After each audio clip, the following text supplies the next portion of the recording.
Welcome back to our channel Think UP. இன்றைக்கி நம்ம பார்க்க போகிற topic the dark reality of bread and maida. இது வந்து பார்ட் 2 வீடியோ. பார்ட் 1 வீடியோ பார்க்காதவங்க பார்ட் 1 வீடியோ பார்த்துட்டு வந்துட்டு பார்ட் 2 வீடியோ பாருங்கள். ஏன்னா கண்டினியூட்டி அப்போ தான் உங்களுக்கு புரியும். பார்ட் 1 வீடியோவில் நம்ம லாஸ்ட்டாக எங்கே முடித்தோன்னா இந்த ஒயிட் கலர், ஸோ கோதுமை வந்து ஒயிட் கலராக மாறுறதுக்கு இண்டஸ்ட்ரிக்கு டைம் கிடையாது. அப்போ அவங்க என்ன பண்ணியிருப்பாங்க நீங்கள் யோசிச்சிருக்கலாம். அதுக்கு தான் அவங்க கொண்டு வந்தாங்க. So they started to whiten the flour by using chalk, borax, alum with white and dark flour. So இது மாதிரி ஒரு இன்க்ரீடியண்ட் வச்சு அந்த ஃப்ளார் வந்து லைக் கோதுமை மாவை வெள்ளையாக்குனாங்க.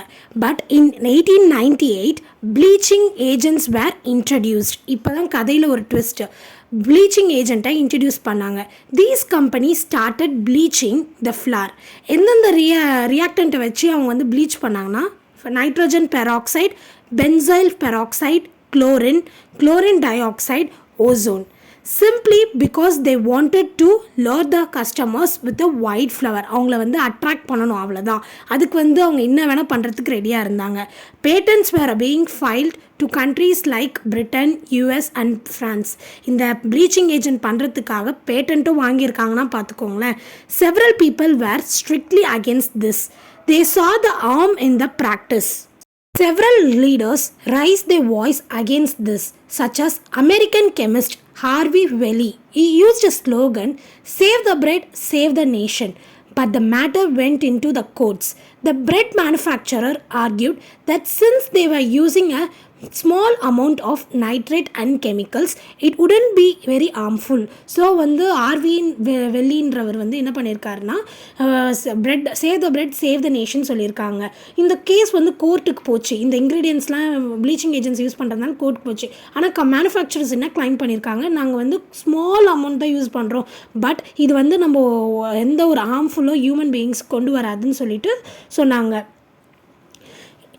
So this is why to date flour is bleached in America. So இந்நாள் வரைக்கும் அமெரிக்காவில் ஃப்ளார் அந்த கோதுமை மாவை ப்ளீச் பண்ணிட்டு தான் இருக்காங்க. The bleaching agent chemical that is very famous, ஒரு கெமிக்கல் ரொம்ப ஃபேமஸ், பொட்டாசியம் புரோமேட்டுன்னு சொல்லிட்டு.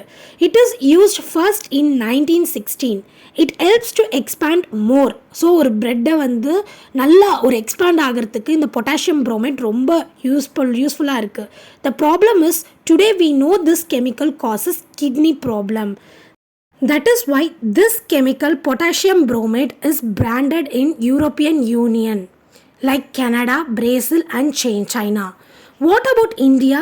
In the lab study in May 2016 by the Center of Science and Environment to check the levels of harmful potassium bromate and potassium iodide, they tested 38 different bread samples.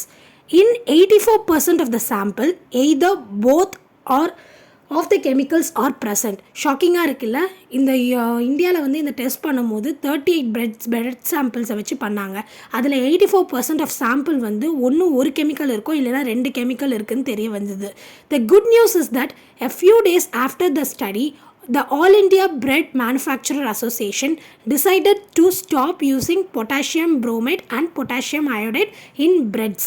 So இதில் good news என்னென்னா, இந்த study result வந்த பிறகு manufacture கம்பெனிஸ்லாம் வந்து இந்த 2 கெமிக்கலும் use பண்ணலை. A month later, the Indian government banned potassium bromate. Shockingly, both chemicals are permitted in America. So இந்தியாவில் வந்து இந்த மாதிரி ஸ்டடி பண்ணி இதுமாதிரி அசோசியேஷன்லாம் நாங்கள் யூஸ் பண்ண மாட்டோம்னு சொல்லிவிட்டு நம்ம கண்ட்ரியில் வந்து பேன் பண்ண விஷயம் அமெரிக்காவில் இன்னும் ஓடிட்டுருக்கு. Have you ever thought that developed country like America is the country where chronic capitalism was born. Now let's talk about artificial preservative. As I told you, salt was being used as a natural preservative. Apart from this, we can use ginger, garlic, honey, clove, cinnamon as natural preservative. But over last 100 years, the artificial preservative gained popularity. ப்ரீவியஸாக சொல்லியிருக்கேன், ஒரு வீட் கிரெயினில் இருக்கிற brand ரொம்ப important. ஏன்னா அதில் தான் nutrition value அதிகமாக இருக்குது, லைக் விட்டமின்ஸ், மினரல். அதை ரிமூவ் பண்ணிவிட்டு நம்ம கார்போஹைட்ரேட் மிக்ஸ் வித் மைதாவை சாப்பிட்டோன்னா என்ன ஆகும்னா, it directly enter into our blood stream in the form of sugar. This resulted in sugar spike. If you eat maida regularly, your body will develop insulin resistance. நம்ம ரெகுலராக மைதா சாப்பிட்டோன்னா நம்ம உடம்புல insulin சுரக்கிறதே நின்று போயிடும், which can eventually lead to type 2 டயபெட்டிக்ஸும் நம்மளுக்கு வரலாம். But then a negative effect in short term also, like bad cholesterol வந்து நம்ம உடம்புல அதிகமாகும், நம்ம பசிக்கும், ரொம்ப பசிக்கும், and it leads to mood swings. So இப்போ நம்ம பார்க்க போகிறது அடுத்த next ingredient, that is salt and emulsifier E481. நீங்களாம் யோசிச்சிங்களா எமல்சிஃபயர்னால் என்ன? அப்படின்னா என்னென்னா, ஒரு ஆயிலும் ஒரு வாட்டரும் நம்மளால் மிக்ஸ் பண்ண முடியாது, பட் அந்த மிக்ஸ் பண்ணுற ப்ராசஸ் பேர் தான் emulsifier. Salt contains sodium and emulsifier contains even more sodium. நிறைய சோடியம் இருக்குது. If you consume more sodium, you will get high blood pressure. So but when does sodium becomes too much? நம்மளுக்கு அந்த doubt இருக்கும், எப்போ sodium வந்து நம்ம உடம்புல வந்து அதிகமாக இருக்கும். In the bread, the nutritional information you will see 100 gram of bread contains 497 mg of sodium. 100 gram breadல 497 milligram வந்து சோடியம் இருக்குது. நார்மலி ஒரு பீப்புள் எவ்வளோ சாப்பிடுவாங்க?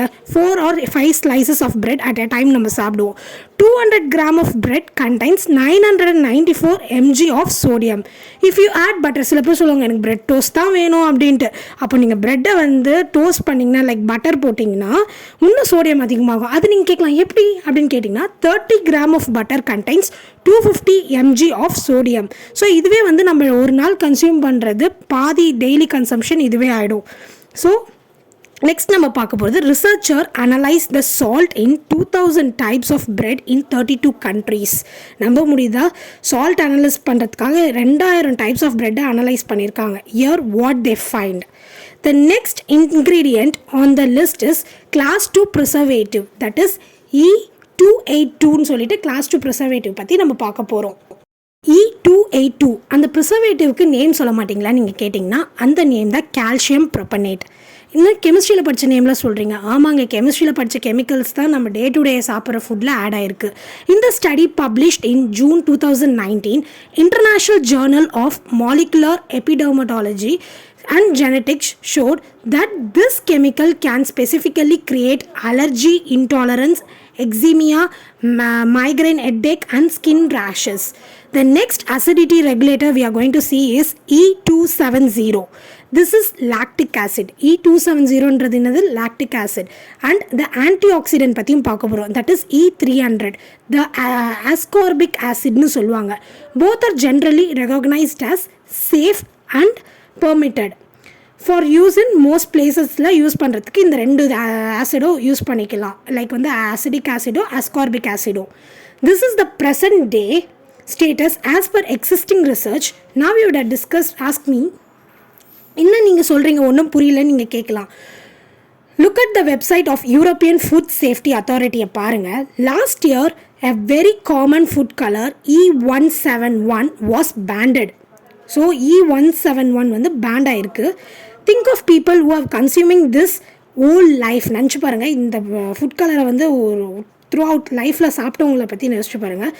திஸ் இஸ் just one, ஓகேவா? இது ஒரு எக்ஸாம்பிள் தான். And I will say the European food Safety Authority has a strictest regulation and often even if something is banned in one country it may be allowed in another country. இப்போ European யூனியனில் இந்த E171 food கலரை pan பண்ணாங்க, but இதை நீங்கள் வேறு கண்ட்ரியில் கூட யூஸ் ஆகிருக்கலாம்ல, லைக் இந்தியாவில் கூட யூஸ் பண்ணிட்டு இருக்கலாம்ல. டில் நவ் யோசிச்சு பாருங்கள். Anyway let's talk about brown bread. நம்மள சில பேர் வந்து யோசிச்சிருப்போம், ஒயிட் பிரெட் சாப்பிட்டா சுகர் இன்க்ரீஸ் ஆகும், ஸோ நம்ம வந்து சேஃபாக ப்ரௌன் பிரெட் சாப்பிட்டோன்னா நம்மளுக்கு சுகர் கம்மியாகும்னு சொல்லிட்டு நம்மளாம் இப்போ வரைக்கும் கூட நான் கூட நினச்சிட்டு இருந்தேன். ஆனால் அது தப்பு. ஏன்னா assuming it to be a healthy portion நீங்கள் நினைக்கலாம். The main difference between brown bread is that instead of refined ஃப்ளாரை வந்து யூஸ் பண்ணுறதுக்கு பதில் ஹோல் கிரெயின் ஃப்ளார் யூஸ் பண்ணியிருப்பாங்க. நான் சொல்லியிருக்கல, ஹோல் கிரெயின் ஃப்ளார்னால் என்னது? பிரான் இருக்கும், அதுதான் whole grain flower.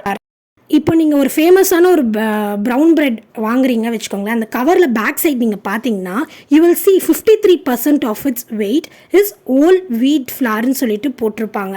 First ingredient வீட் ஃப்ளார் வந்து எவ்வளோ இருக்கும்? 32% இருக்கும்னு சொல்லியிருக்காங்க. They put both refined and whole wheat flour in brown bread. And then they label it as brown பிரெட்னு சொல்லிட்டு லேபிள் பண்ணியிருப்பாங்க. நீங்கள் யோசிக்கலாம், இன்னும் பகல் கொள்ளையாக இருக்குது, நம்மளுக்கு வீட் ஓல் பிரெட் லைக் வந்து ப்ரௌன் பிரெட்னு சொல்லிட்டு இதில் வந்து ரெண்டுமே யூஸ் பண்ணுறாங்க. லைக் பிரான் இருக்கிற ஓல் கிரெயினும் யூஸ் பண்ணுறாங்க, அதே மாதிரி வந்து ரிஃபைன்டு லைக் அந்த பிரானில் நியூட்ரிஷன் அந்த மைதா அந்த ரெண்டுமே யூஸ் பண்ணுறாங்க. இவ்வளோ பண்ணுறாங்களே அப்படின்னு நீங்கள் நினைக்கலாம். the companies என்ன சொல்கிறாங்கன்னா, the companies defined themselves by saying that அவங்க சொல்லலையா நாங்கள் வந்து 100% வந்து ஹோல் கிரெயின் பிரெட் நாங்கள் இந்த கம்பெனிஸ் நாங்கள் வந்து 100% நாங்கள் கிளைம் பண்ணலைன்னு சொல்லிட்டாங்க. அது கூட பரவாயில்லைங்க. இன்னொரு மெயின் விஷயம் என்னென்னா, தே யூஸ் ஆர்டிஃபிஷியல் கலர், அந்த ப்ரௌன் வரத்துக்குனே ஒரு ஆர்டிஃபிஷியல் கலர் யூஸ் பண்ணுறாங்க.